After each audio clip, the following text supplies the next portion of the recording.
बिस्मिल्लाहिर्रहमानिर्रहीम। अस्सलामु अलैकुम। Welcome to what shall I cook. आज हम बना रहे हैं ऑरेंज मोहिटो।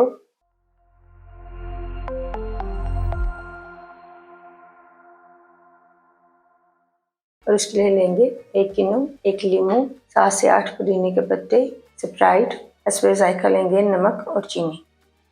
किन्नू और लीमू का जूस निकाल लेंगे।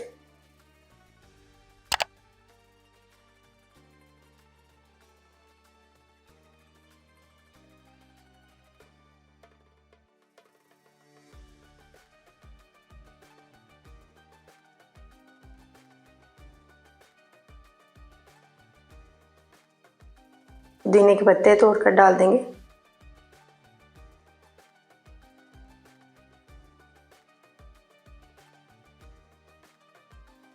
नमक और चीनी डाल देंगे,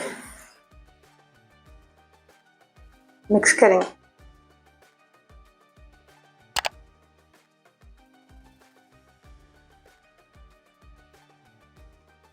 आइस क्यूब्स डाल देंगे।